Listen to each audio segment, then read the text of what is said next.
Hi guys, welcome to this speed build video in The Sims 4. My name is Irene and today I am building Amsterdam, or as part of the city center of Amsterdam, the Bloemgracht to be exact. That literally translates into a flower canal. And I'm going to build it not in the state which it is in right now. No, I'm going to build it how it would look after an alien invasion, like in War of the Worlds. But we get into that a little bit more later on. First of all, yay! 50,000 subscribers! I cannot believe it. I mentioned it in my community post from a couple of days ago as well. I'm living in a small city in the north of the Netherlands and there are living around 45,000 people here and I cannot believe it. It's unbelievable to me that I have more subscribers now than people that are living in my city. And of course, all not possible without you. So I wanted to thank you so much for the amazing comments, for the support.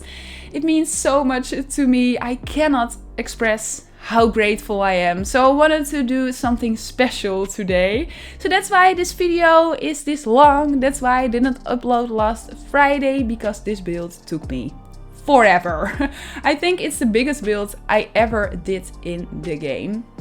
I wanted to do something dear to my heart. I thought it would be fun to do something from my own country. And there's a series going on my channel right now. And in that series I'm trying to recreate very famous buildings, landmarks from all over the world in the game, in The Sims 4, but all in a post-apocalyptic setting, but all in different post-apocalyptic settings. I did the Tower Bridge in London in a water setting after global warming. I did the Sydney Opera House in more like a wasteland, desert setting. And I wanted to do something from my own country as well. But I started thinking about what a very famous building is in my own country. We have het Rijksmuseum, that's a very famous museum in Amsterdam. The Nachtwacht hangs there and a lot of other famous paintings from Rembrandt van de Rijn. We have other different museums in Holland, famous churches, but not really like an ultra famous building, I think. But I think Amsterdam, just the city Amsterdam with his red light district, with his coffee shops, with his canals, with his townhouses, I thought would be the most famous and the most fitting for that series. So I decided to make a part of the city center of Amsterdam. But I didn't want to recreate something or build something in the game that was inspired by it, that looked like it, like with houses in the kind of similar style. No, I really wanted to recreate a part of Amsterdam. So I decided to recreate a part of the Bloemgracht, a very famous canal in Amsterdam with houses next to it. It's a very famous spot. It's a beautiful spot with a bridge, with a canal, with bikes everywhere. And there's actually a top 10 of most Instagrammable spots in Amsterdam. The best places to take your Instagram photos. And this one is on number 1 on this bridge. Yeah, I will show you a picture. Maybe I've already shown you it on a screen. But yeah, I really like the look of it. It's a little bit more of a narrow street. And I thought I could fit that in the game. But I decided, my initial plan was to do it on a 50 by 40 lot. That didn't work out at all. I will get into that a little bit more later on. But I wanted to do that Amsterdam, the city center. But I also wanted to do something post-apocalyptic. So I thought, after I did that global warming theme and the desert wasteland theme with a dried out ocean, I thought it would be fun to make a build in an alien invasion apocalypse. And I immediately thought about War of the Worlds. Maybe you know that very famous War of the World movie with Tom Cruise. I like that movie. I like me a good disaster movie, apocalypse movie. I like movies with aliens. I don't like Tom Cruise that much though.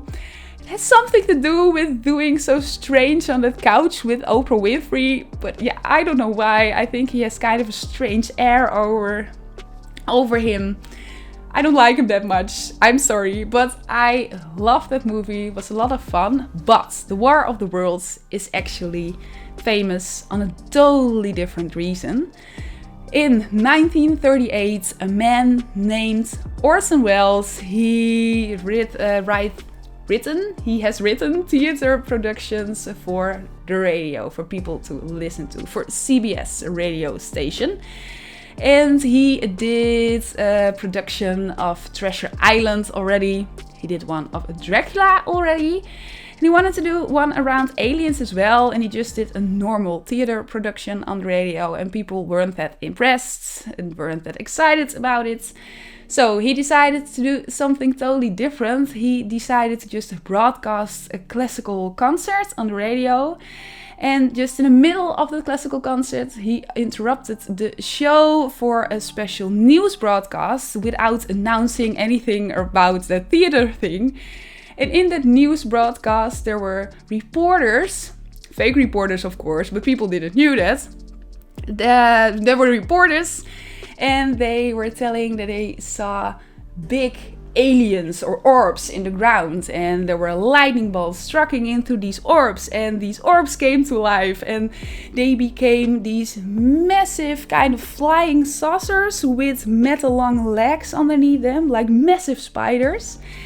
And they all got laser beamed, they all got killed, and you heard them screaming on the radio. And after that, just the broadcast cut off, so there was silence.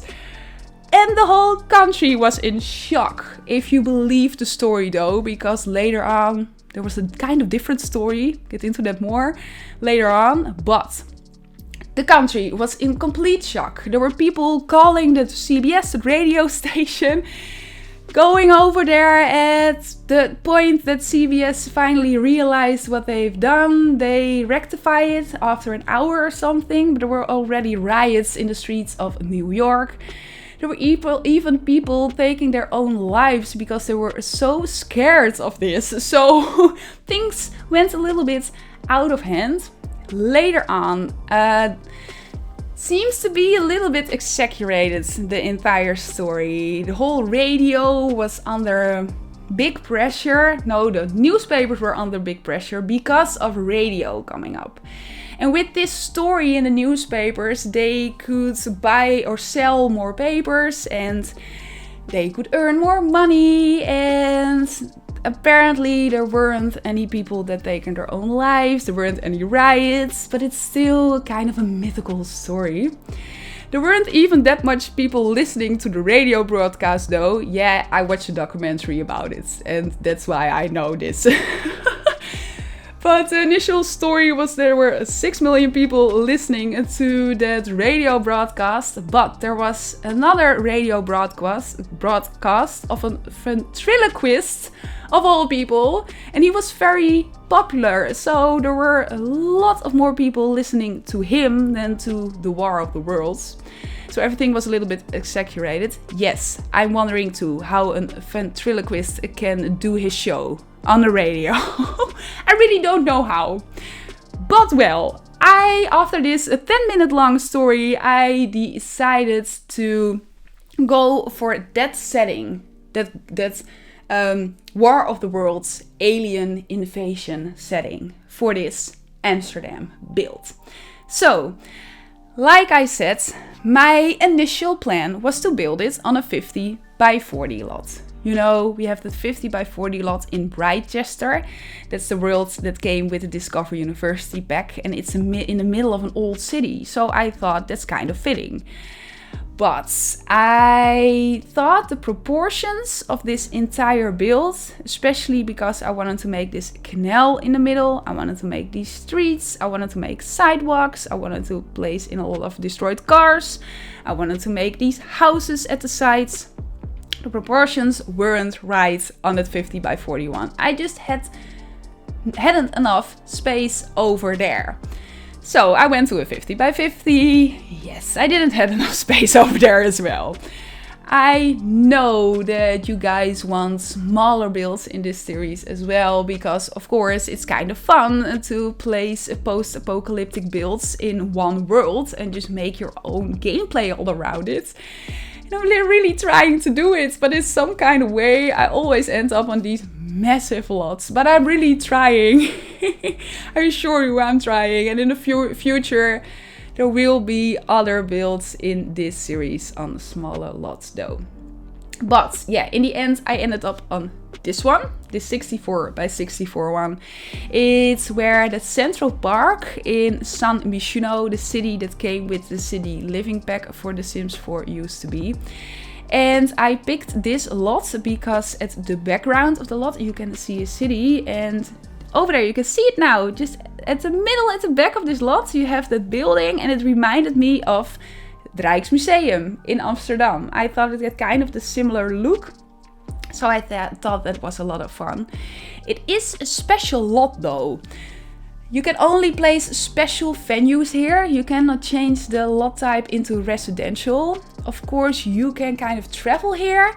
You can take a house, you can live there, and you can close the door for other Sims, and then the people are still walking around over here on this lot.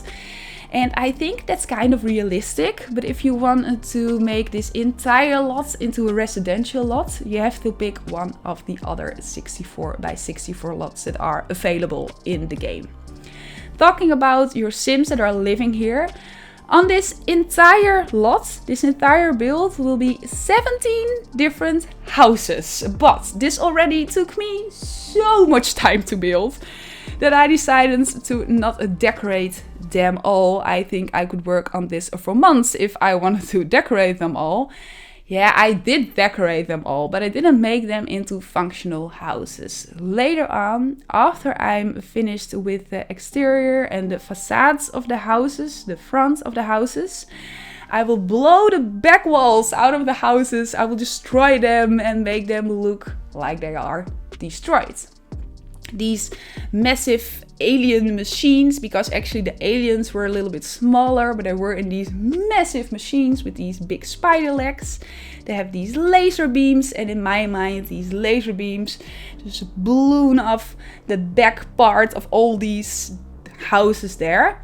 But there is still a massive house. There are actually 3 different houses combined together. A massive house where your Sims can live. And in that massive house, like I said, there are 3 houses combined together because some of the walls inside the houses are crumbled down. In that house you can find 2 big bedrooms, 3 bathrooms, a big attic with paintings and statues and spider webs, but there are a lot of children's beds as well. I placed in beds for 4 children and 4 babies. I thought maybe it's a step too far, a little bit of strange gameplay, but I thought maybe it is fun to make kind of an orphanage post-apocalyptic gameplay around this lot. So you can live there, you can take care of the children there, but you don't have to have electricity. I didn't make this one off the grid though, but of course you can change that in the lot requirements. So you can live there with a lot of these children without electricity if you want. Or maybe without a lot of money, that you have to search for your own food. I thought that would be a nice idea for gameplay. So that's why I placed in a lot of children beds in that interior later on. But first, the exterior of the houses. I think one of the most time-consuming parts of this entire build. I used Google Street View, and of course that was amazing because in that way I could really see what kind of brickwork was used everywhere, kind of windows, kind of doors, really replicate this look I wanted to go for. But I'm such a perfectionist, and in that way, yeah, I just went on and on with the detailing, and I think if I wanted to work on this further, I could even go on for weeks on end on this, but it was a lot of fun to recreate it from that Google Street View picture that I had. I made a decision to place in some ivy here and there and to go for this autumn setting. In the movie, yeah, I was inspired by the War of the Worlds movie and the radio broadcast, but in the movie, in the last scenes, I don't want to spoil anything, but I think you probably know the story. But in one of the last scenes, Tom Cruise walks with his daughter in his arms in a street, in a city, a desolate city, after War of the Worlds, and he's meeting his ex-wife there in her house. And that street is in an autumn setting with a lot of brown leaves everywhere and ivy and abandoned cars, a lot of trash cans and trash bags and papers everywhere. And I had that in my mind when I was decorating the streets. And I wanted to go for that fall look for that reason. I started this build off just in the default weather, just in build mode, where you don't go to live mode first and then to build mode, but just directly into build mode when you go to manage worlds. You just have the default weather, but where you have the season spec, of course, you can go for different seasons as well. And I thought with it more red, yellow, orange color scheme, it was a little bit more fitting in the story as well. Because in the story, at the very end, kind of the aliens win because they are way stronger and way bigger and everything. And they have kind of strange ivy that's growing over all our buildings. It looks red-orange. But when they get in touch with our atmosphere, they just can't handle our atmosphere. So that's why they all die. That's what I got from the movie. Maybe I'm wrong, but that's what I got from the movie. But when they experience our atmosphere, they all die out. So you cannot see that red ivy anymore. And this build is after War of the Worlds.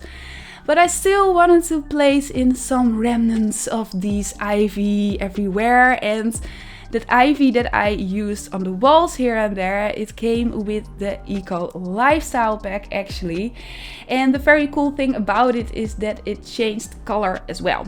Some of the debug plants, and especially decorative plants or trees or ivy that came, just not with packs but with the debug items, they always stay the same color even when the weather is changing. So that looks very strange because you have that red and that orange and that yellow everywhere from the season. But then you have that very green ivy that looks a little bit strange. But this one had a different color as well. It turned out to be a little bit more brown, a little bit more yellow. So I thought, it was a lot of fun and very pretty to use in this build, of course.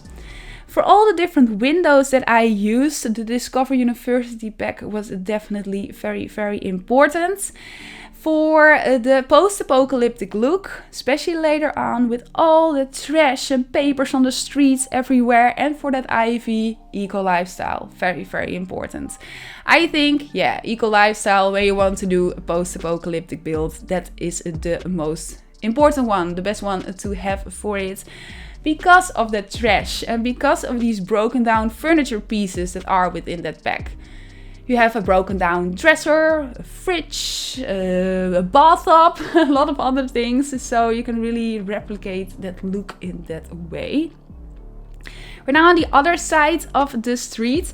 And this is my favorite side of the street. Over here you can find that big house later on as well. I think in real life this side of the street is a little bit more expensive. These houses look a little bit more luxurious than the ones on the other side of the street. I'm not totally sure though. It's a long time ago actually that I really went to Amsterdam. When I was younger and still living with my parents, we went about every single year. I live around 150 kilometers of Amsterdam. And we mainly went there for shopping, of course. I went to a club there, I went to a concert there, but I don't go there that much too. And where I live in the north of the Netherlands, it doesn't look as pretty as it looks in Amsterdam. Of course, we have in the cities, we have a lot of cows and a lot of open landscape here, so that's very pretty too, of course. A lot of water, a lot of lakes everywhere. But it was actually a long time ago that I went to Amsterdam. But one of the things that definitely stands out when you're visiting Amsterdam or any very big city in the Netherlands, bikes. There are so many bicycles everywhere. literally on every corner of the street, on every empty spot on a wall, on a house, just on the ground. You can find bikes. Yeah, really, there's so much. Maybe you're wondering, while I was doing this build, maybe you went a little bit overboard with the bikes. No, I could easily place in more and still made it look realistic. I, of course, Googled a couple of things about it, and I watched a documentary about the War of the Worlds, but I Googled a couple of things about these bikes in Amsterdam. There are 900,000 bikes in Amsterdam, and there are 450,000 households. So every household has 2 bikes. And yeah, you can literally find them everywhere. So I wanted to place them everywhere, of course, as well. I did do an Amsterdam build at the very beginning of my channel, just a street in Amsterdam. And we didn't have the eco lifestyle of the, Discover University pack then. And these bikes, they came with the Discover University pack. And when I did that build, I learned a lot the last year though, but when I did that build, I really remember that I really thought it was such a shame that we don't have bikes in the game, but now we have them. So really wanted to use them just everywhere. I did use the landscape tool a lot as well in this build. I wanted to make these bridges and these streets, and not just straight in Amsterdam. You know, you have these bumps in the roads, and especially coming off a bridge where you go around the corner, it just goes down in the road a little bit. So I wanted to replicate that in this build as well. So that's why I used the terrain tool a lot. The house that I'm building right now, or the exterior of the house, that is where that, yeah, if you want orphanage or just a big house, will be where your Sims can live, of course. These UFOs that you can see here, they came with the Get Famous pack. I'm not totally sure if I have already mentioned that, but they are movie props. And with that pack you have a movie prop of parts of a ship as well, and some of these post-apocalyptic city parts. They are called the End of Days parts or something, but especially that End of Days in them. I used them in this build later on as well, but just on a couple of small places. But that UFO, I sized it up, of course, and I lowered it down in the ground with the tool mod. And in the very last scene of the War of the Worlds of the movie, you have a shot of a city, and that city is completely destroyed by this War of the Worlds. And of course, in the movie, there are no crashing UFOs in the ground, but you have these massive walking spiders just all over the city. And I wanted to place these UFOs in because these heads of these kind of spiders, they look like UFOs, and in the very end they collapse all down in the ground, so that's why I use them. This house, totally different thing. This house that I'm building now, I had so much fun with that exterior. Oh, I loved it. And the roofs as well on all these different exteriors. The houses in the Netherlands, especially these expensive houses on the sides of canals, they're called herenhuizen in Dutch. They all have these very interesting roofs. And before we had the platform tool for the game, the one came out 2 weeks ago with an update, we never really could replicate these kind of roofs in the game because they always had that very thick layer with kind of different shapes on them. But now we have the platform tool, so I had so much fun with recreating these different roofs. I used a lot of these roofs decorations from the Discover University pack as well. I sized them up a couple of times. I used different ones. Now we're on to the destroyed part of the city. I thought I've already used so much space here, every single inch of the 64x64 one, but I still had that very small part left at the front. Let's just build something over there as well, and just make it look like it's destroyed over there, that side. And I'm going to do that with the back of the houses on both sides as well. Like I said, there are 17 houses in this build, and of course I could decorate them all, but so much work, and you cannot live with so many Sims on one lot. And this took me so much time already. But of course, if you want to use this build in your own game, you can pull it off the gallery, because I will place it there and you can do with it what you want. Of course, you can just use that one house or these 3 houses combined together as a house to live in. But of course, you can use these other houses as well. You can renovate this entire thing and make it into a functional city if you want. A lot of different options for it. These items I just placed in before this UFO, you can see that I'm sizing it up here and lowering it down. And I'm placing in this ruin. It came with the Get to Work pack, no, Get Together pack. I'm placing that in. But just at the front of it, I placed in some of these end of the world props from the Get Famous pack. And I thought, especially with that beam over there, that metal beam with that car, it gave it a little bit more of a realistic touch.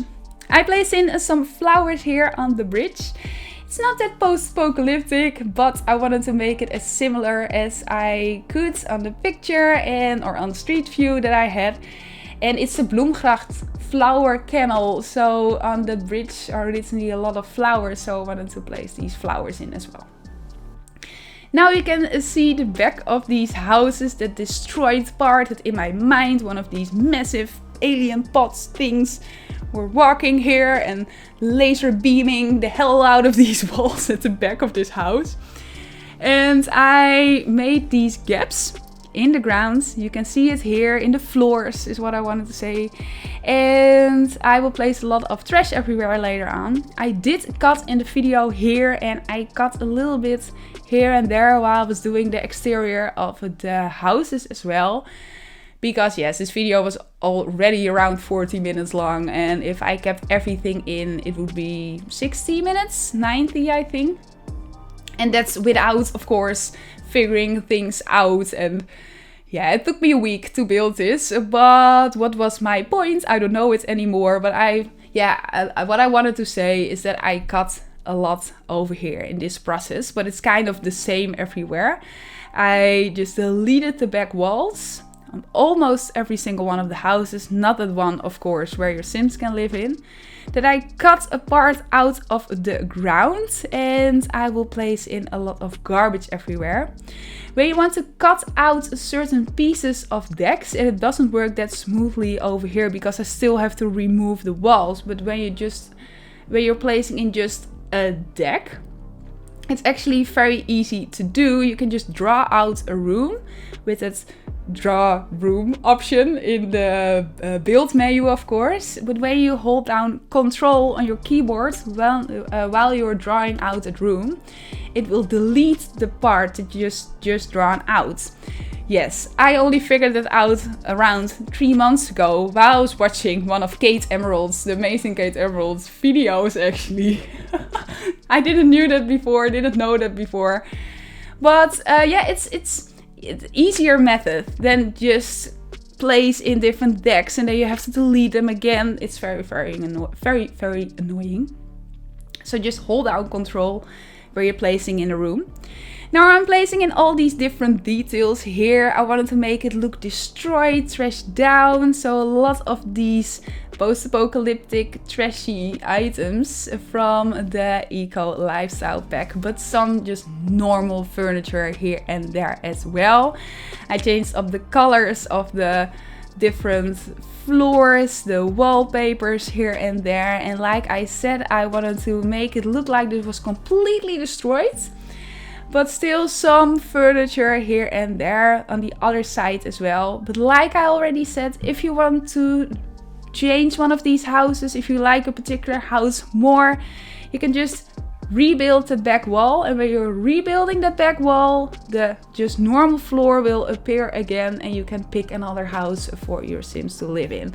But I wanted to make a massive one. I wanted to give the Sims that will be living here the most space. So that's why I picked that other house.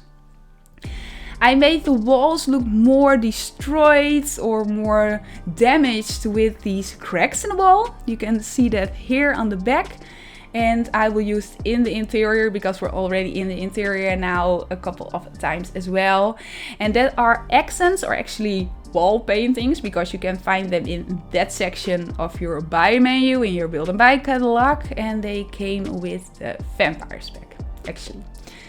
But now we're on to the interior, and these are these 3 townhouses, but the walls between these houses are broken down, so in that way it's a bigger house, but you still have a little bit that with the 3 houses, with the stairs everywhere, with the different kitchens. I placed that previous kitchen in just a couple of seconds ago. That's a more decorative kitchen, because I placed in the broken down fridge and the broken down stove and the old dirty kitchen counters, these secondhand kitchen counters that came with the city living pack, if I'm correct. But here is really the functional kitchen that you can use, and that's the thing that I will do in this house. I will make a part that's kind of crumbled down and a part that you can use. In this layer you can find these 2 kitchens, just one functional one though, and couches, kind of a living room, an area to paint. I wanted to give your Sims a lot of things to do in this house. So I placed in an old piano and a lot of things to do for children in this house as well. I thought it would be fun when you're playing around over here. You can do a lot of things with it. For the interior, I went with kind of an empty style, because a lot of things are stolen, of course, but a lot of the items that I used are very expensive as well, kind of vintage expensive. I wanted to go for that classic Dutch style with the Dutch paintings that always look very Dutch, I think, kind of Rembrandt van Rijn. Or Vincent van Gogh. I thought it was fun to use these kind of paintings in this house. But it's expensive furniture. In my mind, this is after the War of the Worlds. Like I already said, a lot of people aren't here anymore, sadly. So the people that still are here, they went through all the different houses and they scavenged all the best looking furniture out of these houses, and they placed them in this house where there are more Sims living, of course. This area will have 2 of these bigger master bedrooms, 2 bigger bathrooms. On the level just one above here is a bigger bathroom as well. I did place a computer in and I placed lights in. There is still electricity in my mind over here. Of course, you can go and toggle that off through the lot requirements, like off the grid, but in my mind, in this particular case, there was still electricity here, and I did my previous 2 post-apocalyptic builds already off the grid, so I wanted to do something different. So if you want, you can place a television in as well. This is the biggest bathroom. I went with it kind of ugly, but I thought very fitting. Black and white tiles on the floor with the green wallpaper and with the white tiles later on. This is the level where we are on right now for the kids. So with a lot of kids beds and with the cribs over there. I will place in some toys for them to play with as well. Like I already said, I thought it's kind of fun to make it into your own kind of strange post-apocalyptic orphanage gameplay. And one level above this one is the last level, that will be the attic, and on that attic I will place bookcases, a piano, another easel, I think, a lot of these expensive paintings and statues, and a lot of spider webs everywhere. But yes, there we're on the end of this long video. I really hope you're still joining me. And I really hope you've enjoyed this one. Please let me know what you thought about it, and if you have requests for me to build, maybe in this series, this post-apocalyptic series. Yet again, I wanted to thank you guys from the bottom of my heart for 50,000 subscribers.